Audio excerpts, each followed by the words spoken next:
이번 시간에는 해외 ETF 어디까지 해봤니? 라는 시간입니다. 이거 반응 좋으면 시리즈로 할 거니까 여러분들 많이 좋아요와 구독 눌러주세요. 저는 처음에는 국내 주식만 했었었고, 그러다 보니까 이 국내 주식에서 느끼는 한계점이 있었어요. 이제 이걸 벗어나기 위해서 해외 주식에 대해 관심을 가지고 뭐 작년부터 시작해서 직접 해외로 나가가지고 주식 계좌를 개설해서 왔었죠. 그런데 주식으로 투자할 수 없는 영역들도 있더라고요. 그래서 또 한계를 느끼던 차에 만났던 게 ETF였었어요.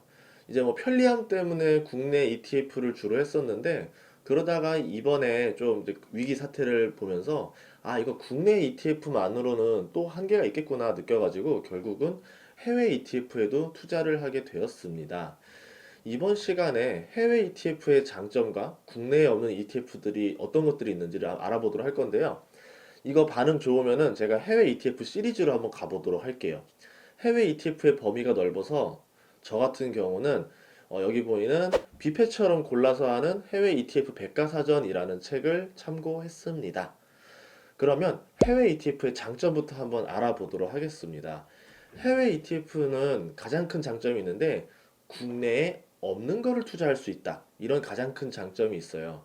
개인적으로 농산물 ETF랑 원유 ETF를 좀 관심이 많은 투자자였었는데 국내 농산물 ETF는 종류가 너무 적다라는 단점이 있고 원유 ETF는 또 심각한 괴리율 불이치 현상으로 인해서 실제 투자가 불가능하다라는 단점이 있습니다. 구체적으로 이야기하자면 내가 관심 있는 농산물 분야가 뭐 커피라던가 밀이라던가 쌀인데 미국 ETF에는 개별 작물에 대한 투자가 가능해요. 그러니까 우리가 알고 있는 뭐 일반적인 그 작물들을 다 투자할 수가 있는데 국내 같은 경우는 이 농산물 ETF 뭐 아주 잘 나와 정도의 뭐꽁 ETF 이런 식으로 뭉뚱그려서 사야 하거나 내가 고를 수 있는 개별 작물이 너무 적었죠. 그러니까 핀셋형 투자가 불가능했다라는 거죠. 하지만 해외 ETF에서는 존재하는 거의 모든 것에 투자가 가능하다. 이런 큰 장점이 있습니다. 원유 같은 경우도 좀 얘기를 하자면 현재 극심한 괴리율을 보이고 있잖아요. WTI 현재 가격을 고려했을 때 500원 이하여야 되는 ETF 가격이 뭐 1000원이 넘는다던가 아니면은 뭐 지금 현재 가격이 100원이 정상이다 그러면은 ETF 가격이 뭐 500원이라던가 이런 실정이기 때문에 제가 지금 막 2배, 5배씩 주고 이걸 살 필요가 전혀 없거든요. 근데 해외 ETF, 원유 ETF 같은 경우는 괴리율 차이가 거의 없는 것들도 많이 있습니다. 그러니까 내가 손실 보지 않기 위해서 어쩔 수 없이 해외 ETF는 필수적인 선택이 될 수 있다. 이렇게 말할 수 있습니다. 이 또 다른 장점은 달러로 투자한다는 거예요. 어차피 저 같은 경우는 이제 자산 배분상 일정 부분은 달러로 환전을 해서 보관하고 있는데 이 달러를 현금으로 들고 있어봤자 수익이 날 일이 별로 없잖아요. 그런데 해외 ETF에 투자해서 안정적인 달러 배당을 받는 방법도 있는 거죠. 뭐 배당주 ETF라던가 뭐 채권 ETF 이런 거에 투자하게 되면은 아예 이제 뭐 달러 배당을 전문적으로 좀 더 수익을 낼 수 있는 방법이 가능하겠죠. 그리고 뭐 또 다른 방법으로 나중에 이제 해외 ETF를 팔았어요. 이걸 팔았더니 원화로 찾다 보니까 환율이라는 게 있잖아요. 그러면 내가 달러가 저렴할 때 샀다가 달러가 비싸졌을 때 해외 ETF를 팔아서 다시 원화로 가져가게 되면은 그만큼 환차익까지 더해질 수 있다. 그래서 ETF 가격이 오르지 않았더라 하더라도 환율이 오르면은 그만큼 수익이 날 수도 있다. 이런 말을 할 수 있습니다. 또 다른 장점은 뭐냐면 운용 보수가 해외 ETF가 좀 더 낮아요. 책에서 나온 제가 자료를 한번 봤었더니 이게 3년을 기준으로 봤더니까 해외 펀드의 운용 보수가 3.36이고요. 그리고 국내 ETF가 1.08, 해외 ETF는 0.06으로 가장 저렴합니다. 마지막은 세금 혜택이 가장 큰데요. 이 세금에 대해서 한번 보도록 할게요. 국내 ETF 같은 경우는 배당소득세 15.4%가 부과가 되는데 해외 ETF는 매매 차익에 대해서 양도소득세를 내고 기본 공제는 250만 원까지 면제가 됩니다. 왜? 양도소득세니까. 그리고 이제 그 이상을 내겠다 그렇게 되면은 이제 22%의 분리과세를 내게 되는데 이 배당에 대해서는 또 15.4%의 세금을 부과하게 됩니다. 세금 구조가 조금은 달라요. 이 세금을 조금 더 깊게 해석을 해보면은 왜 해외 ETF에 투자해야 되는지 알 수가 있는데 해외 ETF가 압도적으로 유리한 편입니다. 왜냐면은 양도소득세라는 거죠. 해외 ETF는 1년간 총 수익이랑 총 손실이 있어요. 이걸 더해서 나온 순수익에 대해서만 세금을 물린다는 거예요. 반대로 국내 ETF는 수익이 난 거는 세금을 내고 손실이 난 거는 세금을 안 내지만 그렇다고 해서 세금을 깎아주는 게 없다라는 거죠. 예를 들어 볼게요. 해외 ETF 하나는 1,000만 원의 이익이 났어요. 그리고 하나가 손실이 났어요. 그러면 합치면 뭐가 돼요? 나는 수익이 0이니까 내는 세금이 없죠. 근데 국내 ETF 같은 경우는 똑같은 상황이어도 합산이라는 게 없는 거죠. 야, 1,000만 원 이익 난 거는 1,000만 원에서 세금 내. 154만 원을 내. 그러면 나는 1,000만 원 손실 난 거는 어떻게 해줄 건데요? 그거는 신경 안 써. 수익 난 거만 내. 이렇게 되기 때문에 나는 수익이 실질적으로는 0이지만 세금 154만 원을 납부해야 되는 일이 벌어지는 겁니다. 물론 과표 기준가를 적용하기 때문에 이보다는 조금 더 낮게 내긴 하겠지만 어쨌든 해외 ETF가 훨씬 더 유리한 조건을 가지고 있다 이렇게 볼 수 있는 거죠. 그리고 투자금 규모에 따라 조금 다른데 국내 ETF다 그러면은 이제 배당 소득세로 이제 2천만 원 초과 시에는 이제 금융소득 종합 과세라는 게 있습니다. 여기에 걸리게 되면은 더 높은 세율을 적용받을 수가 있어요. 근데 소득세이기 때문에요. 최대 몇 퍼센트까지 가능하냐면 46.2%까지 가능합니다. 반면에 해외 ETF는 양도소득세라서 내가 개인 근로소득세랑 합산이 되지 않습니다. 그래서 10억을 벌던 100억을 벌던 22%의 분리과세만 내면 되는 거죠. 즉 수익이 250만 원 이하일 때는 해외 ETF가 더 유리하고 이상일 경우에는 국내 ETF가 조금 더 유리하겠죠. 그리고 수익이 몇 천만 원 단위다. 내가 좀 뭐 근로소득이 좀 많은 사람이라더라. 이런 사람들은 오히려 또 해외 ETF가 다시 유리해져요. 또 수익과 손실을 섞고 싶다라고 하는 사람들은 또 해외 ETF가 유리한 거고요. 그러니까 결론은 뭐냐면은 해외 ETF를 하는 게 할 수밖에 없는 사람들이 굉장히 많을 것이다. 이렇게 볼 수 있겠죠. 이렇게 보면은 이제 어떤 장점들과 단점들을 구분해 놓은 거니까 이 화면을 보고 참조하시면 더 좋겠습니다. 자, 그러면 어떤 ETF들이 있는지 한번 보도록 할게요. 국내 우선 독자분들이 좋아할 만한 ETF로 고배당 ETF라는 게 있습니다. 아무래도 우리나라 같은 경우는 배당이 그렇게 높은 편은 아니기 때문에 또 들쭉날쭉한 배당주들이 너무 많아서 안정적인 고배당을 원하는데 전통적인 고배당주들은 미국에 좀 많이 있죠. 그래서 1년 기준으로 미국 고배당 ETF인 VYM이라는 게 있어요. 이게 수익률이 21%였었습니다. 그런데 종목 구성을 제가 좀 봤죠. 1년이라는 게 뭐냐면 2019년에 대야 했던 거잖아요. 그땐 장이 좋았으니까. 그래서 봤더니 JP 모건을 4% 비중으로 들고 있고 엑손모빌을 2.7%를 들고 있더라고요. 그래서 아마 지금은 또 요 ETF가 수익률이 안 좋지 않을까 이렇게 보고 있어서 저는 요거는 패스 넘기고 그 다음에는 배당 성장 ETF라는 이제 SDY라는 게 있었는데 이게 21%예요. 20년 이상 꾸준히 배당을 늘려온 종목으로 구성되어 있는 ETF입니다.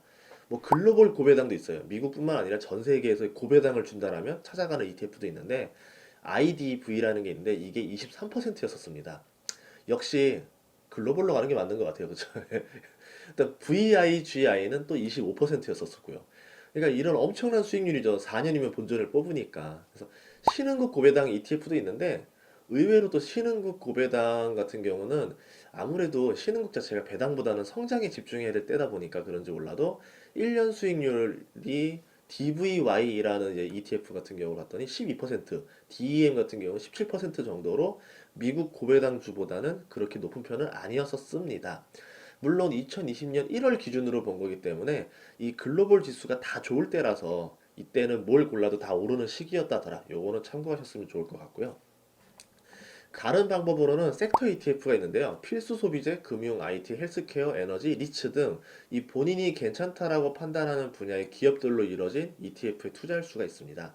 지금은 에너지 업종이 가장 힘들 때니까 지금 에너지 ETF를 사두는 것도 괜찮은 전략으로 가져갈 수도 있을 것 같아요. 그 외에도 뭐 글로벌 지수라던가 아니면 다우 지수 아니면 좀 이머징 마켓 지수 이렇게 투자하는 방법들도 있습니다. 하지만 뭐 제가 좋아하는 ETF 분야는 좀 더 특수하기 때문에 요거에 설명을 해보도록 할게요.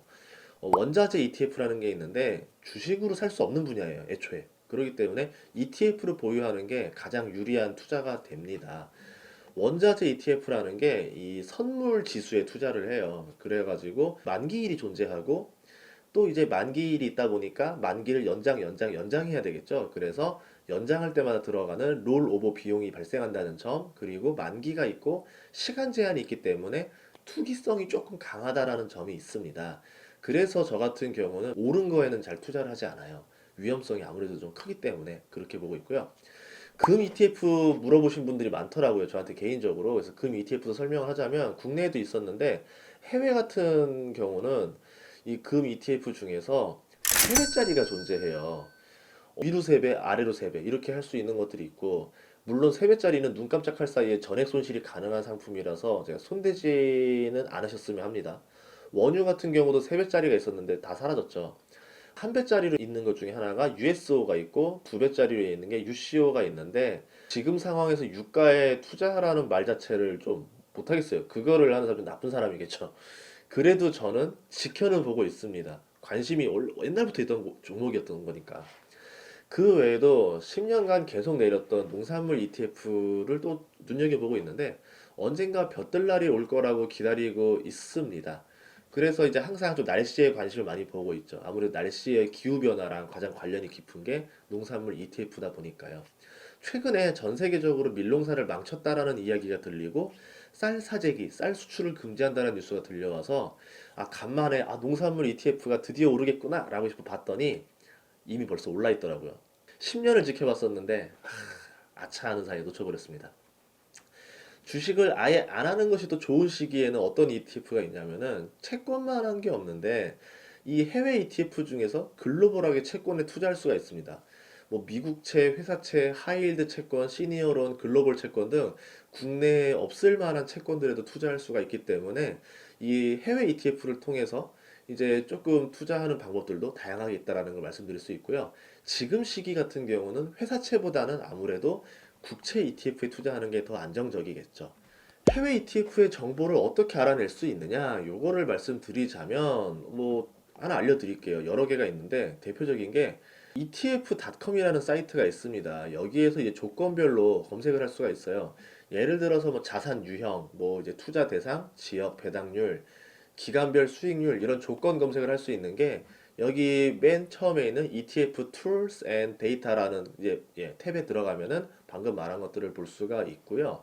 또 두 번째 메뉴로 뭐가 있냐면 ETF News and Strategy, 전문가 칼럼, 산업정만, 리포트, 투자 전략 이렇게 정보를 구할 수도 있고요. 세 번째 메뉴는 ETF 채널스입니다.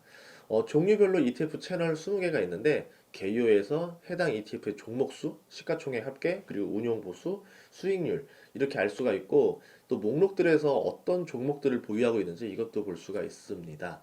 그렇기 때문에 해외 ETF라고 해서 겁먹고 막 이런 사람도 있어. 이름만 보고 야 이름이 이쁘네, 멋있다, 이건 어디서 들어본 이름인데 라고 하면서 이렇게 투자하는 일을 없도록 하셔야 되겠고요. 영어가 좀 부족하다, 저처럼 영어가 좀 부족한 사람도 있을 거 아니에요. 그렇다면은 그 컨트롤 C를 해가지고 구글 번역기에다 컨트롤 V를 눌러보세요. 그러면은 금방 한국어로 다 번역을 볼 수가 있습니다. 그러니까 언어의 장벽이라는 핑계로 해외 투자를 망설이는 일은 없어야 됩니다. 마무리를 할까요? 이렇듯이 해외 ETF 투자의 세계는 장점도 많고 투자할 것도 많아요. 하지만 반대로 공부할 것도 많습니다. 그렇기 때문에 무조건적인 투자를 하기보다는 때에 맞게 적절한 ETF를 찾아가면서 투자를 해야 되고, 원래 취지인 분산 투자의 일환으로 활용을 하시면 좋을 것 같아요. 여러분들 반응이 좋다라면은 제가 해외 ETF 시리즈 2탄을 또 만들어서 준비해 볼 테니까 좋아요와 구독을 부탁드리겠습니다. 그러면 다음 시간에 만나요.